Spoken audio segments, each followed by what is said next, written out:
สวัสดีค่ะกลับมาพบกันอีกครั้งนะคะกับ ATube ช่องนี้ช่องเดิมค่ะขอบพระคุณทุกท่านที่สละเวลาเข้ามารับชมช่องรวมถึงท่านที่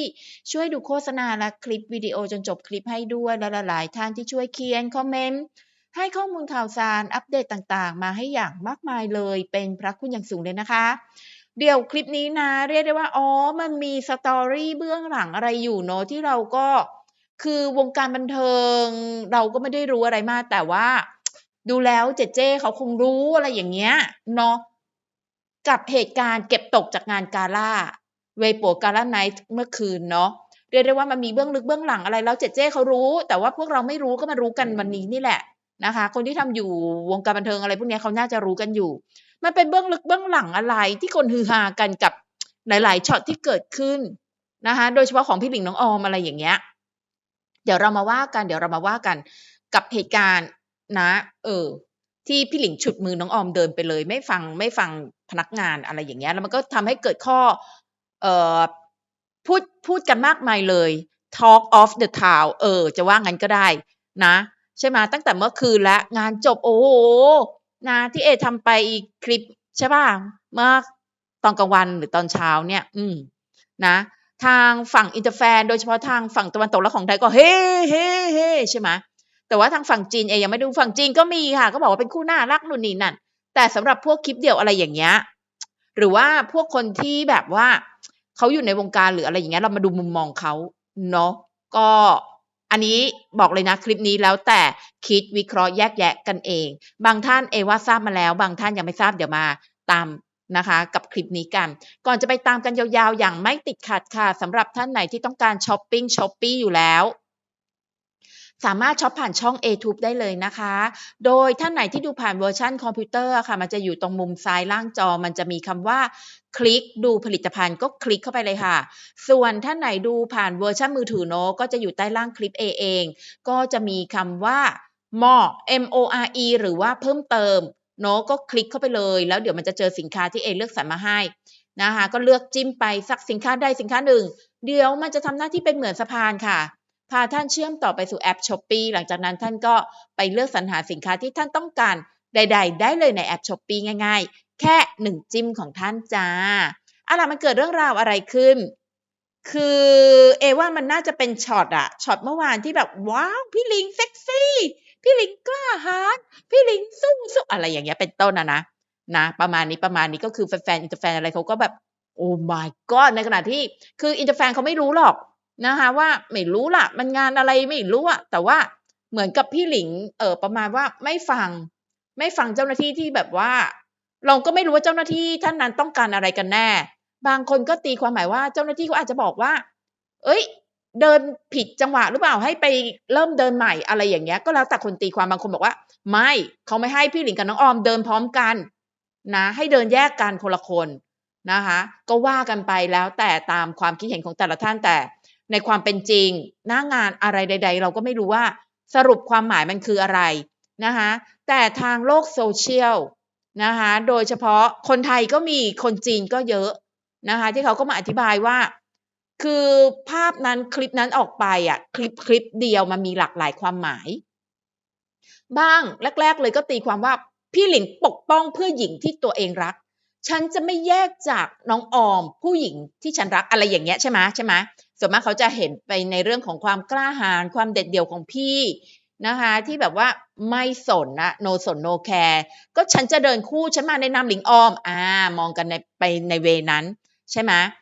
แต่ว่าใดๆนะคะทางฝั่งไปดูมาทางฝั่งพี่จีนแล้วก็ฝั่งพี่ไทยบางคนบางท่านก็เห็นในลักษณะที่ว่ามาฟังกันละกันเขาเห็นอย่างนี้คือเขาบอกว่าอย่างนี้ค่ะเดี๋ยวนะอันนี้มีทั้ง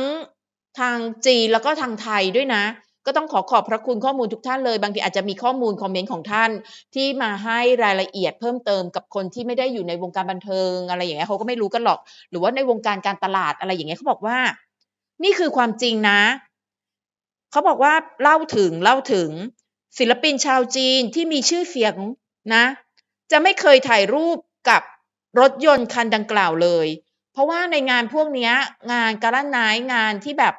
งานไฮโซหรูหราอะไรอย่างเงี้ยนะมันมักจะมีรถ หรูหรามาจอดอยู่ตรงงานด้วยอะไรอย่างเงี้ยนะแล้วเขาก็บอกว่าศิลปินชาวจีนที่มีชื่อเสียงคือเขารู้กันเลยเขาจะไม่มีวันหยุดถ่ายรูปกับไอ้รถที่มาจอดตรงงานนั้นๆเลยอะนั่นเพราะอะไรเพราะว่ามันอาจจะถือว่าเป็นการโปรโมตหรือว่าเป็นการไปโฆษณาให้เขาฟรีๆได้เลยเพราะว่าคุณต้องเข้าใจทุกศิลปินที่มีชื่อเสียงอะเขามีต้นทุนอยู่ในตัวเขาเองการที่เขาจะหยิบจะจับอะไรจะไปยืนอะไรยังไงใส่เสื้อผ้าอะไรทุกอย่างมันเป็นมูลค่าหมด แค่ถ้าเกิดเราไม่รู้เรื่องใช่ป่ะอันนี้ในความคิดเห็นเขานะเอก็ไม่รู้นะใครรู้ความจริงก็มาบอกได้อันนี้เขาคิดในมุมมองของการตลาดเขาบอกว่าศิลปินที่มีชื่อเสียงของชาวจีนเขาจะไม่หยุดยืนคู่กับรถยนต์อะไรที่อยู่ในงานหรอกเพราะว่ามันหมายถึงว่าคุณน่ะไปโฆษณาไปโปรโมตให้แบรนด์นั้นๆฟรีฟรีๆอย่างเงี้ยไม่ได้เพราะตัวคุณน่ะมีมูลค่าทางการตลาดอยู่คุณคิดยาวๆเอก็มาคิดอ๋อบางทีพี่หลิงน้องออมก็ไม่แน่ นะในภายภาคหน้าในอนาคตข้างหน้าอันใกล้ใครจะไปรู้อะอาจจะได้จับพลัดจับผลูไปได้งานโฆษณารถยนต์รถมอเตอร์ไซค์รถไฟฟ้าอะไรใดๆก็ได้อะมันเกิดขึ้นได้เสมอเพราะว่ามูลค่าน้องมีแล้วนะแต่ถ้าเกิดว่าไม่รู้เรื่องใช่ป่ะเขาบอกให้หยุดไปหยุดปุ๊บโอ้โหถ่ายรูปไปโอ้โหข้างหลังเป็นแบ็กกราวด์รถที่เขาเอามาจอดเสร็จเลยค่ะหมดเลยรถยนต์ที่กำลังจะเป็นสปอนเซอร์จะเข้าโฆษณาจะเข้าอ่ะเอ้า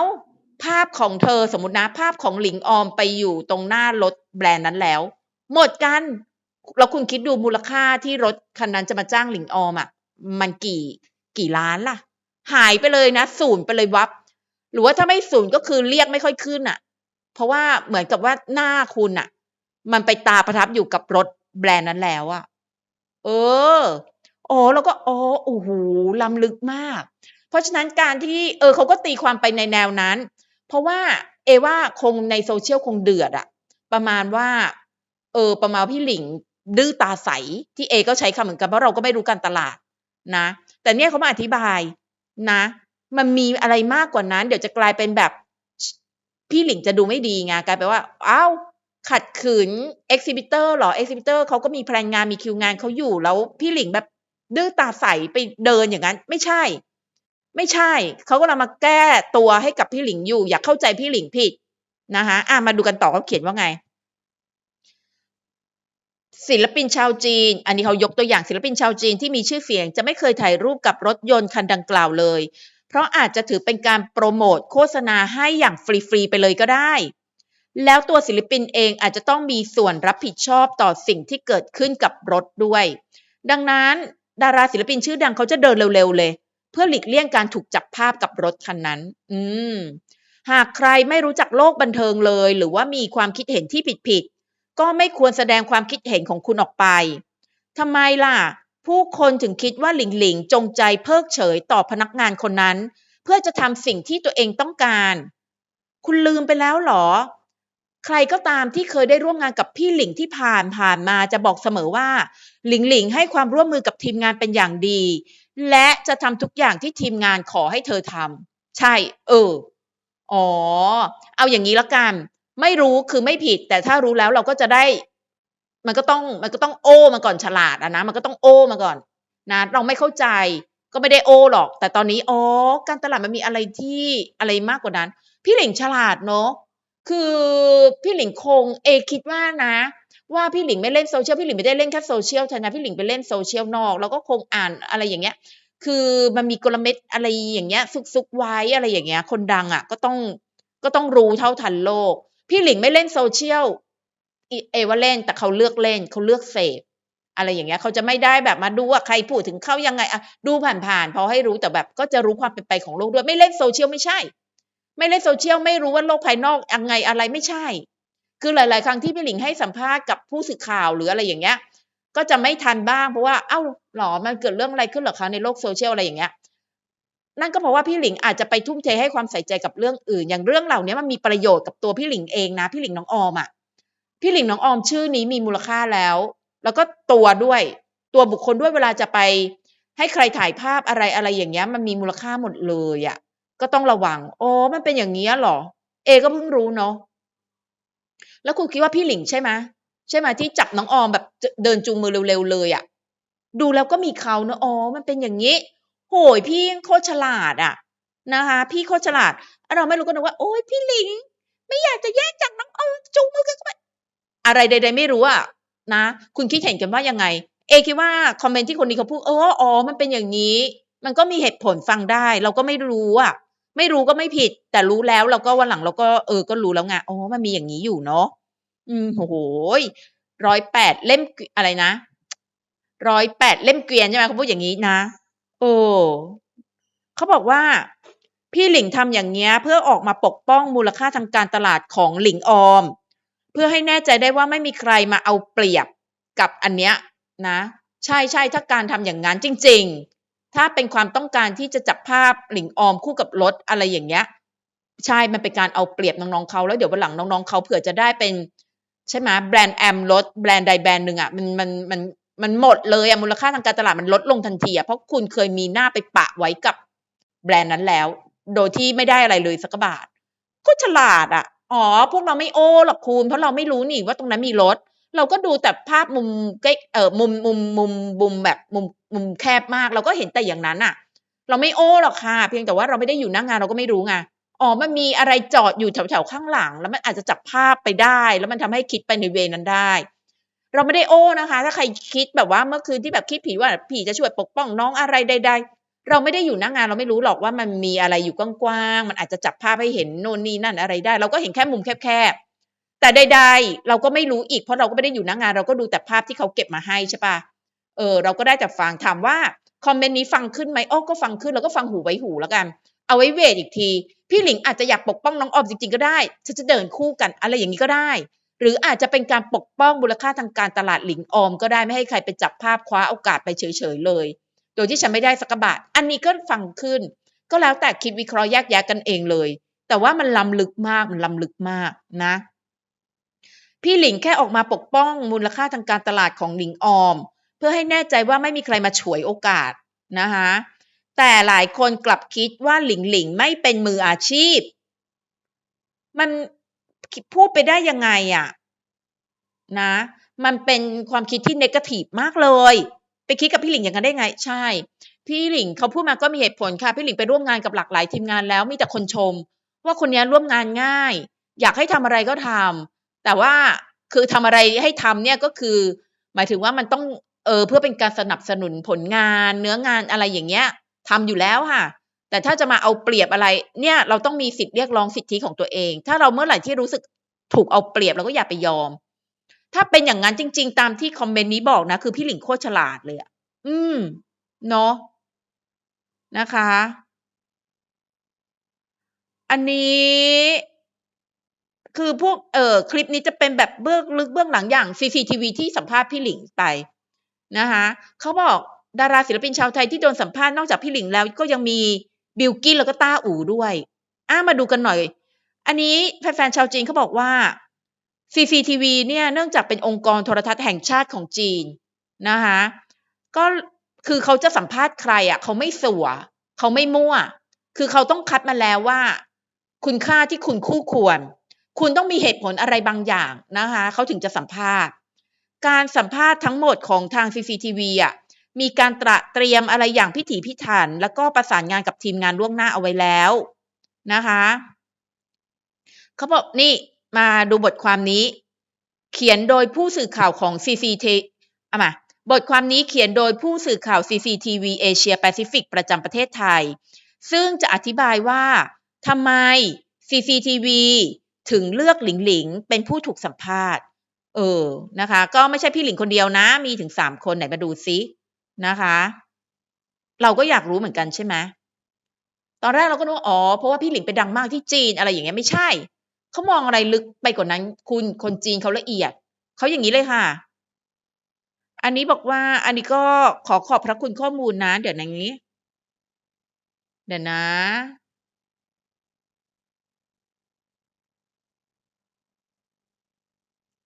อันนี้เป็นของเอ่โพสต์ของทางฝั่งจีนเขาโพสต์มาอย่างนี้เขาบอกว่าเธอในงานแลกเปลี่ยนวัฒนธรรมที่จัดขึ้นที่กรุงเทพเพื่อเฉลิมฉลองครบรอบ50 ปี ความสัมพันธ์ทางการทูตระหว่างจีนไทยเราได้สัมภาษณ์นักแสดงไทยหลายคนที่เติบโตมากับวัฒนธรรมจีนภายใต้รูปลักษณ์ที่โดดเด่นของพวกเขาเราประทับใจในความผูกพันอันลึกซึ้งของพวกเขาที่มีต่อประเทศจีนอืมเขามีเหตุผลค่ะเขาบอกคนแรกเลยคือต้าหูนะไหนมาดูซิเขาบอกพ่อแม่ของไช่โหยวฟู่เต้าอูต้าอูนะคะใช่ไหมคุณต้าอูใช่ป่ะอ่านไม่ผิดเนาะคุณแม่คุณพ่อคุณแม่ของไช่โหยวฟู่หรือว่าต้าอูเนี่ยเริ่มเรียนงิ้วมาตั้งแต่อายุ15และบริหารคณะงิ้วแต้จิ๋วในประเทศไทยแม้ว่าปัจจุบันจะมีคนไปดูงิ้วน้อยลงเรื่อยๆแต่พ่อแม่ของต้าอูยังคงยืนกรานที่จะสืบทอดวัฒนธรรมจีนแบบดั้งเดิมต่อไปก็เลยต้าอู่ก็เลยถูกสัมภาษณ์ CCTV สัมภาษณ์เพราะว่ามันมีความเกี่ยวพันกับวัฒนธรรมไทยจีนไงก็ชื่องานเขาบอกแล้วกาล่าเวปัวกาล่าไนท์ดินเนอร์เป็นการแลกเปลี่ยนทางวัฒนธรรมไทยจีนเนาะเพราะฉะนั้นต้าอู่ก็โดนสัมภาษณ์ค่ะถัดมาทำไมต้องบิลกินมนะคะ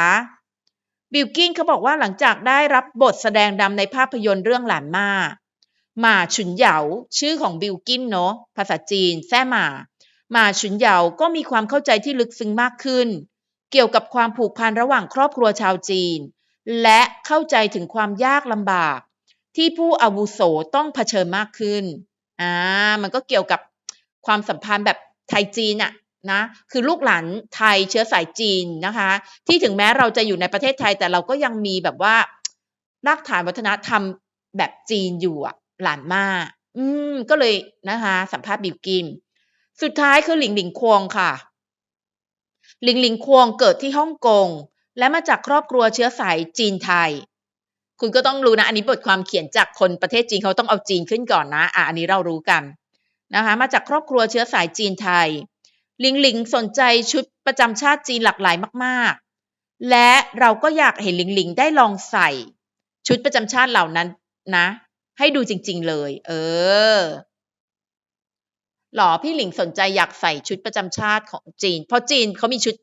หลายประจำชาติหลายอย่างเหมือนกันนะหรอพี่หลิงเคยบอกเหรอคะก็นะใครรู้มาคอนเฟิร์มหน่อยเ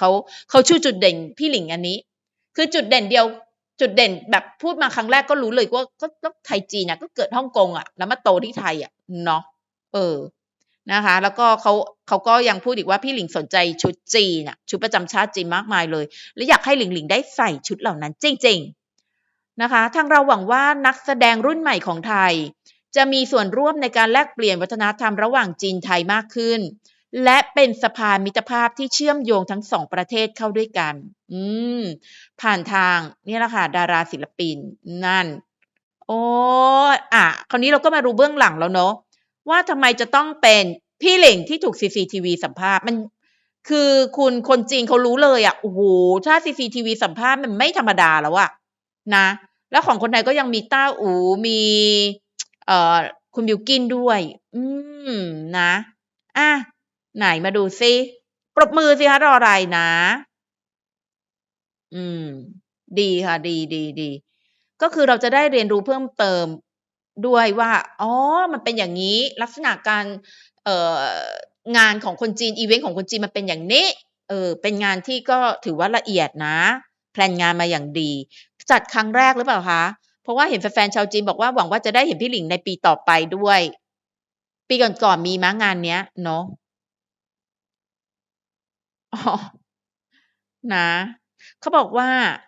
หลิงหลิงวางตัวได้อย่างสง่างามในงานสำคัญครั้งนี้ทั้งกิริยามารยาทและวาทศิลป์ของเธอไร้ที่ติอันนี้ก็คือเขียนโดยแฟนของพี่หลิงอะนะที่จีนเขาบอกหวังว่าหลิงหลิงจะมีโอกาสได้เข้าร่วมงานเวปัวไนท์ของจีนในปีหน้ามีใช่ไหมแสดงว่าเตรียมตัวปีหน้าแล้วเนอะก็คือมีคนเอามาบอกว่าหลิงหลิงได้รับความสนใจอย่างมากมายในงานกาล่าเวปัวเมื่อวานนี้ บุคคลที่นั่งอยู่ด้านหน้าทางขวาของหลิงหลิงก็คือเกอจริงๆรองประธานอาวุโสฝ่ายการตลาดเวยปัวและกู่จินฟางผู้จัดการทั่วไปฝ่ายบริหารระบบนิเวศเชิงพาณิชย์ของเวยปัวอืม พวกเขายังได้บันทึกภาพช่วงเวลาที่หลิงหลิงขึ้นไปรับรางวัลอีกด้วยจ้าก็คือผู้บริหารใหญ่มาด้วยตัวเองเลยนะ อืมก็แล้วของน้องออมล่ะฝั่งน้องออมมีเขียนไหมไปดูแล้วส่วนมากก็แบบว่าชมว่าน้องออมน่ารักอะไรอย่างเงี้ยนะแต่ว่าเรื่องราวข้อมูลแบบความเป็นมาว่านู่นว่านี่อะไรอย่างเงี้ยส่วนมากจะของทางฝั่งแม่พี่หลิงเขาจะเขียนออกมาเยอะใดๆของน้องออมในช่วงที่แบบเป็นช็อตจูจุ๊บอะไรอย่างนั้นนะแล้วมีคนจับภาพได้เนาะเพราะว่าในงานกล้องมันเยอะนะคะทางนะอินเตอร์แฟนหลายคนรวมทั้งชาวไทยก็ อะไรอย่างเงี้ยอะไรจะหวานขนาดนี้คือแบบซัปพอร์ตสุดๆ2คนนี้ใช่ไหมนะคะแต่ใดๆค่ะนะมันก็มีแบบคืองานมันค่อนข้างทางการอะเนาะแล้วก็งานเนี้ยมันถ่ายทอดไปทั่วมันถ่าย CCTV อะคุณเออนะมันสดอะงานมันสดด้วยก็เลยอาจจะมี Anti Fan Toxic Fan หรือแม้กระทั่งไม่ใช่ทั้ง Anti และไม่ใช่ Toxic เขากลางๆ บางคนที่แบบเขาอาจจะไม่โอเคสำหรับช็อตนี้ก็มีก็ต้องบอกก่อนว่าทั้งนั้นที่เขาไม่ใช่แอนตี้หรือท็อกซิกนะแต่เขาเห็นว่างานนี้มันงานทางการไม่ควรทำอย่างนี้อะไรอย่างเงี้ยเพราะว่ารู้อยู่แล้วว่ากล้องมันจะมาจับแน่ๆเพราะกล้องมันทั่วงานอะนะคะอะไรใดๆนะอ่ะก็ไม่เป็นไรเดี๋ยวเรามาดูกันหน่อยสิเขาพูดกันว่ายังไงคนเห็นต่างกันได้แล้วกันพูดอย่างนี้แล้วกันนะเออมาดูกันเขาบอกอันนี้บอกว่า อันนี้น่าจะเขียนมาจากทางฝั่งแฟนพี่หลิงอะนะที่เมืองจีนเขาบอกว่าแต่เขาไม่ได้เขียนตรงๆคุณฟังแล้วแปลความเอาเองแล้วกันเขาบอกว่าอืมบางคนนะในแพลตฟอร์มจีนน่ะโดยเฉพาะในสถานที่ที่มีผู้บริหารและผู้สนับสนุนอยู่ด้วยควรเรียนรู้เรื่องมารยาททางธุรกิจซะบ้างหากสิ่งเดียวที่คิดอยู่ทุกวันก็คือการขายสินค้าแบบแบบไม่เลือกอะก็ให้ระวังหน่อยอย่าทำให้ทรัพยากรทางธุรกิจที่มี value ต้องเสียหายตามไปด้วย สุดท้ายแล้วเวปัวโดยเฉพาะซีน่าก็ถือโทษโกรธเคืองอันนี้เขาพูดเองนะจะถือว่ายังไม่มีข้อเท็จจริงอะไรแต่เขาแค่อ้างซีน่าคืออะไรขออภัยถ้าอ่านผิดนะซีน่าก็คือบริษัทในเครือของไม่แน่ใจว่าเวปัวอยู่ในซีน่าหรือซีน่าอยู่ในเวปัวถ้าเข้าใจคือเวปัวอยู่ในซีน่าไม่รู้ถูกไหมนะใครรู้ก็มาบอกหน่อยเนี่ยซีน่าเหรอ ซีน่าบริษัทเทคโนโลยีจากจีนที่เป็นเจ้าของเว็บไซต์ซีน่าเวปัวก็แสดงว่าเวปัวอยู่ในซีน่าก็คือเวปัวนั่นแหละอันนี้เขาอ้างว่าเวปัวโดยเฉพาะซีน่าถือโทษโกรธเคืองเพราะว่าตอนที่ถ่ายทอดสดให้ผู้ชมชาวจีนดูอะแล้วถ้าไปแสดงกิริยาอย่างนั้นมันหมายถึงการแสดงท่าทีที่ดูถูกเวปัวอย่างเปิดเผยเลยเป็นเหมือนการราดน้ำมันลงบนกองไฟเอาล่ะขอให้โชคดีนะ ขอให้ก้าวหน้าในอาชีพการงานละกัน คือเขาจะออกแนวพูดลอยๆแต่คุณไปตีความเอาเองแล้วกันแต่ว่าตีความไม่ผิดนะคิดเห็นกันว่าไงคะ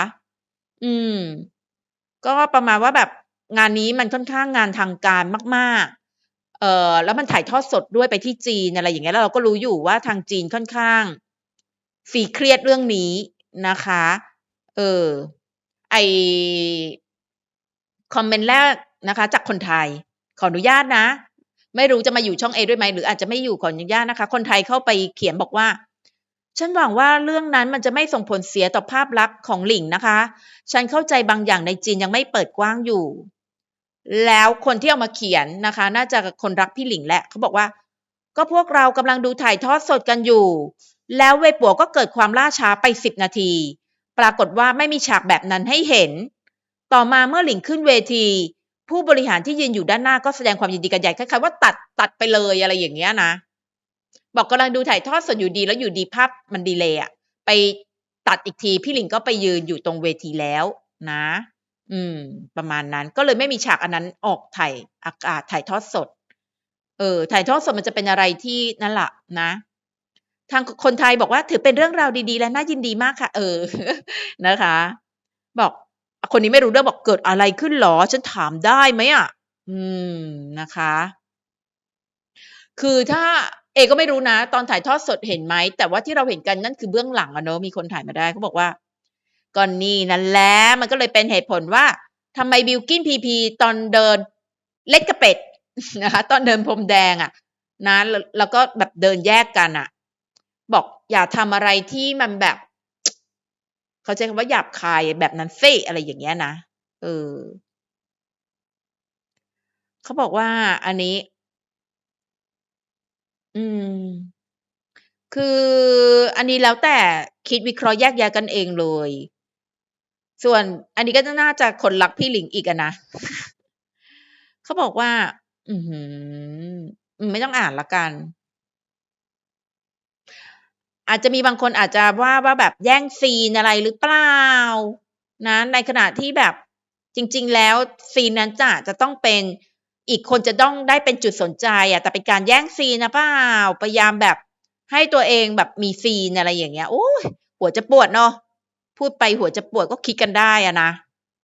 แต่ใดๆเขาบอกว่าการทำสิ่งที่ถูกต้องและถูกกาลเทศะในโอกาสที่เหมาะสมคือความสำเร็จขั้นพื้นฐานที่ทุกคนควรจะทำอะ ก็คือแบบถูกกาลเทศะอะไรอย่างเงี้ยนะอืมอ๋อเขาบอกว่าทำไมถึงว่าขโมยซีนเขาบอกว่าในขณะที่จริงๆแล้วอะจุดสนใจตรงนั้นน่ะต้องเป็นอีกคนหนึ่งใช่เปล่าแต่พอไปทำช็อตนั้นน่ะเพื่อที่จะอวดอะไรอย่างเงี้ยทำให้คือจริงๆพอกล่าวว่าตอนที่พี่หลิงจะขึ้นไปรับรางวัลอะกล้องมันจะต้องมาจับตัวที่พี่หลิงเลยไงใช่ไหมอย่างที่เราเห็นกันเวลาประกาศรางวัลอะไรอย่างเงี้ยมันก็ไปจับตัวผู้ที่ได้รับรางวัลเลย แต่พอมีซีนนั้นน่ะทำให้แบบถ่ายทอดสดอะไรมันก็ต้องเบนกล้องไปมันออกไม่ได้ในจีนอ่ะมันออกไม่ได้นะคะเดี๋ยวมันจะเป็นเรื่องก็เลยตัดไปก็เลยไม่เห็นฉากตอนสีหน้าพี่หลิงตอนที่แบบรู้ว่าตัวเองได้รับรางวัลอะไรอย่างเงี้ยก็เลยแบบไม่ได้รับการเผยแพร่ตรงนั้นไปเลยอะไรอย่างเงี้ยเขาก็เลยว่าแย่งซีนหรือเปล่าเลยแบบไม่หรอกน้องเขาไม่ได้ตั้งใจหรอกแต่ก็ยินดีไปกับพี่เขาด้วยอะไรอย่างเงี้ยนะแต่ว่า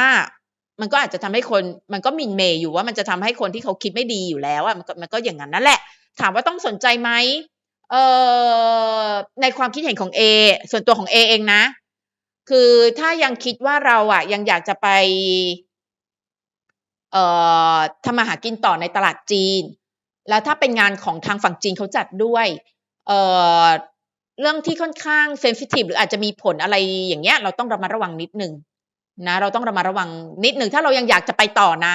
แต่ถ้าเราแบบไปก็ได้ไม่ไปก็ได้อะไรแล้วอะไรอย่างเงี้ยนะก็ก็แล้วแต่นะคะแล้วแต่เลยแต่ถ้าว่าเรายังคิดว่าเราอยากจะไปต่อที่ตลาดตรงนั้นอีกก็ต้องระมัดระวังนิดหนึ่งเพราะว่าถือว่างานนี้ก็ค่อนข้างทางการนิดหนึ่งนะคะเพราะว่าเว็บปัวคุณก็รู้อยู่เขาใหญ่ในจีนอะไรอย่างเงี้ยแล้วมันมีการถ่ายทอดสดด้วยก็ต้องนิดหนึ่งอะไรอย่างเงี้ยที่มันจะแบบจะจับมือจับอะไรอะจับไปเหอะนะคะแล้วก็ลุกดิ๊กคุยกันอะไรอย่างเงี้ยคุยได้นะ แต่จุ๊บหรืออะไรอย่างเงี้ยเราต้องระมัดระวังอืมเพื่อนหญิงจุ๊บกันไม่ได้เหรอเนาะเราก็รู้อยู่ว่าทางบ้านเราอะไม่มีปัญหาหรอกแต่บ้านเขาที่ค่อนข้างซีเรียสเรื่องเนี้ยเราก็ต้องเราจุ๊บกันตรงอื่นก็ได้อะไรอย่างเงี้ยเพราะเราก็จุ๊บกันบ่อยๆอยู่แล้วอะไรอย่างเงี้ยน้องดีใจมากไงไม่เป็นไรหรอกค่ะก็แล้วแต่เลยน้องเขาก็คงคิดมาดีแล้วแหละก็แล้วแต่เลยนะแต่แบบว่าถ้ายังอยากจะไปตรงนั้นต่อเพราะว่า คุณเข้าใจว่าคนจีนอะเรื่องอะไรพวกเนี้ยไม่รู้ว่าคือถ้าเป็นคนรุ่นใหม่ของเขาอะก็ยังพอว่าเขาก็ค่อนข้างโอเพนขึ้นเยอะแล้วแต่ในขณะที่ตอนเนี้ยว่ามันยังกำลังอยู่ในช่วงเปลี่ยนถ่ายวัฒนธรรมอยู่เหมือนกันระหว่างคนรุ่นเก่ากับคนรุ่นใหม่ของจีนนะในประเทศจีนน่ะบางทีผู้บริหารพวกเนี้ยถ้าอายุเยอะๆหน่อยบางทีเขาจะซีเรียสเรื่องนี้มากๆเราก็ไม่รู้ไงเราไม่รู้ว่าผู้บริหารเขายังไงอะไรใช่เปล่า แต่ถ้าเป็นคนรุ่นใหม่ของจีนเขาก็ค่อนข้างเปิดเหมือนกันเขาก็ค่อนข้างเปิดเหมือนกันแต่ใดๆเขาก็ยังอยู่ภายใต้ระบอบการปกครองที่เขาค่อนข้างซีเรียสเรื่องนี้อะเราก็รู้อยู่ทางการจีนใช่เปล่าก็ต้องถ้าอะไรที่มันมากไปเราต้องระมัดระวังเราต้องระมัดระวังถ้าเรายังอยากจะไปทำตลาดที่ประเทศเขาอยู่นะเออไหน เขาบอกว่าเอาจริงๆนะถ้าจะมีความสัมพันธ์ที่ดีต่อกันก็ไม่เห็นจะต้องมาแสดง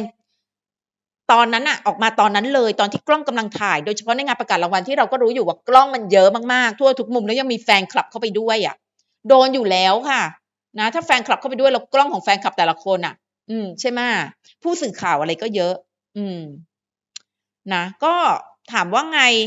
ไม่เป็นไรหรอกค่ะอย่าไปซีเรียสอะไรมากเลยก็ทำไปแล้วจะให้ทำไงเนาะก็ไม่เห็นเป็นไรเลย สรุปคลิปนี้คืออะไรคลิปนี้ก็คือประเด็นที่พี่หลิงจับมือจูงมือน้องออมเดินไปด้วยความมั่นประมาณว่า no สน no care ทั้งๆที่มีคนบอกว่า ไม่รู้ว่าเจตนาเขาให้หยุดหรือให้แบบให้ไม่จับมือกันหรืออะไรไม่รู้นะแต่ก็มีคนบอกว่าไม่ใช่เพราะนั่นจะหมายถึงว่ามันจะสร้างภาพลักษณ์ที่ไม่ดีให้กับพี่หลิงว่าดื้อตาใสไม่ฟังคำสั่งของเจ้าหน้าที่ในงานหรอซึ่งมีคนออกมาแก้ต่างบอกไม่ใช่ไม่ใช่แต่พี่หลิงพยายามที่จะรักษามูลค่าทางการตลาดของหลิงออมเอาไว้เพราะว่ามันมีรถจอดอยู่ถ้าเกิดหยุดหรือทำตามที่เจ้าหน้าที่คนนั้นพูดเกรงว่ามันจะมีการเอารูปหลิงออมแล้วข้างหลังเป็นแบ็คกราวด์รถอะไรอย่างเงี้ยแล้วเอาไปขายได้เขาบอกมันกระทั่งอย่างนั้นเลยนะกระทั่งอะไรเดี๋ยวนะอันนี้น่าสนใจอันนี้ขอบพระคุณข้อมูลของคนไทยนะคะ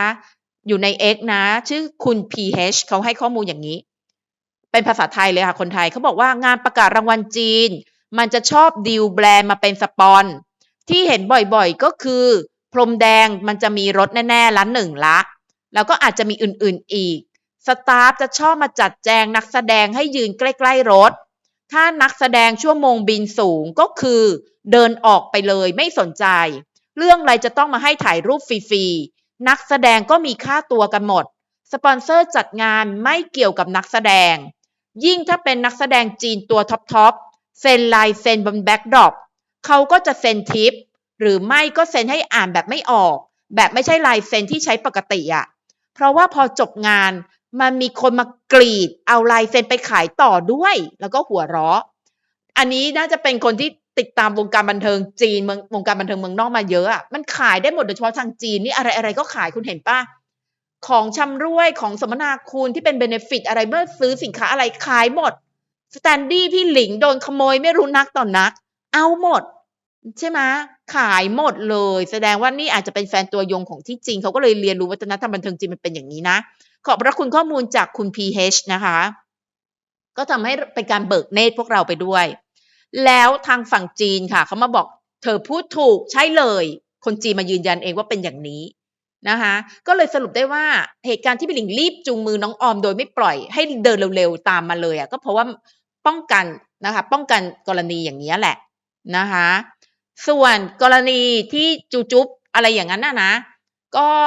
อันนี้แล้วแต่มุมมองละกันนะคะแล้วแต่มุมมองแต่ถ้าในส่วนตัวของเอคิดว่าถ้าวันหลังมีงานแบบว่าค่อนข้างเป็นทางการอย่างนี้อีกผู้ใหญ่ผู้สื่อข่าวนี่ว่าไม่ได้เพราะบางทีน้องไปงานแฟนมีตก็จุ๊บกันอะไรอย่างนี้ก็ไม่ผิดหรอกถ้าจัดในไทยที่ไม่ใช่ประเทศนะคือเอางี้ดีกว่าถามตัวน้องนั่นแหละตัวน้องเขาเองแล้วก็ตัวช่องเองว่ายังจะพยายามยังอยากจะเข้าไปทำการตลาดอยู่ที่จีนหรือเปล่าถ้ายังต้องการอยู่ในความคิดเห็นของเองคิดว่าจุ๊บอะไรอย่างเงี้ยในงานที่คนจีนเขาเป็นเจ้าภาพพยายามหลีกเลี่ยงละกันนะคะถ้ายังอยากจะเข้าไปตลาดที่จีนอยู่นะพยายามหลีกเลี่ยงละกันประมาณนั้นเพราะว่านั่นแหละทางการเขาคุณก็รู้อยู่อ่ะเขาค่อนข้างเข้มงวดนะที่หลังๆมานี้ดูเหมือนเขาปล่อยอะไรอย่างเงี้ยแต่บทเขาจะเข้มงวดขึ้นมาคือเขาก็ไม่ให้เลยนะเขาไม่ให้เลยนะคุณเข้าใจป่ะบางทีอาจจะแบบแรกๆอาจจะดูเกรงๆตอนที่น้องไปแรกๆเมืองจีนใช่ป่ะเกรงไปหมดเพราะนู่นนี่นั่นนะคะขนาดแยกกันแล้วนะของพี่หลิงยังต้องแบบทำแบบเงียบๆอย่ากรี๊ดเกินไปเพราะกลัวเดี๋ยวทางการจะไม่พอใจแต่หลังๆนะคะเห็นทางการก็ไม่ว่าอะไรก็เลยกรี๊ดใหญ่ได้แล้วก็เลยเหมือนบรรยากาศมันผ่อนคลายแต่ว่าถ้าจะแบบค่อยๆแบบว่าไปถึงขั้นจุ๊บๆอะไรอย่างเงี้ยว่าเอ่อกันไว้ดีกว่าแก้ดีกว่าถ้าวงเล็บถ้าน้องยังอยากจะไปตลาดที่เมืองจีนอยู่แล้วแต่นะอันนี้แล้วแต่นะแต่แบบจับมือถือแขนกันไว้ดีกว่าแก้พูดอย่างนี้ละกันถ้าน้องยังอยากจะเข้าไปตลาดตรงนั้นนะแล้วนี่ยิ่งเป็นงานของเขาด้วยอ่ะงานของเขาด้วยงานของที่ทางฝั่งจีนเขาเป็นเจ้าภาพด้วยถึงจะจัดที่ไทยก็เหอะก็คล้ายๆว่าให้เกียรติประเทศเขาหน่อยละกันไม่ใช่ว่าน้องทำอย่างนี้ไม่ให้เกียรติประเทศนะแต่คุณเข้าใจป่ะเรารู้กันดีอ่ะ policy นโยบายของประเทศเขาเป็นอย่างนั้นน่ะเพราะว่าเราจุ๊บกันบ่อยอยู่แล้วนะเราก็เหมือนกับถ้าเขาเหมือนกับว่าเรารู้ว่าผู้ใหญ่ไม่ชอบอย่างเงี้ยเรารู้ว่าผู้ใหญ่คนนี้เขาไม่ชอบอย่างเงี้ยเราก็งดไว้หน่อยอะไรอย่างเงี้ยประมาณในเวนั้นเข้าใจที่ต้องการพูดป่ะไม่ได้ว่าไม่เห็นต้องแคร์เลยอะไรอันนี้ก็แล้วแต่ความคิดส่วนบุคคลแต่คิดว่าอย่างนี้ถ้าน้องยังต้องการจะเข้าไปตลาดตรงนั้นอยู่นะคะโอเคนะทุกคนมีความคิดเห็นกันได้แน่นอนทุกคนมีสิทธิ์คิดวิเคราะห์แยกแยะอะไรกันเองได้เลยก็แล้วแต่ท่านอันนี้ก็คือความคิดเห็นส่วนตัวของก็ยังอยากให้น้อง ไปบุกตลาดตรงนั้นอยู่แหละเพราะว่าไม่ใช่ว่าทุกคนนะคะจะได้สิทธิ์นั้นแต่คุณคือคนที่ถูกเลือกมาแล้วอะลิงออมก็เลยอยากจะให้น้องอยู่นานๆแค่นั้นแหละนะก็สำหรับคลิปนี้มีความคิดเห็นอะไรก็มาร่วมคอมเมนต์กันได้เลยที่ใต้ล่างนะสำหรับคลิปนี้ขอบพระคุณที่รับชมค่ะ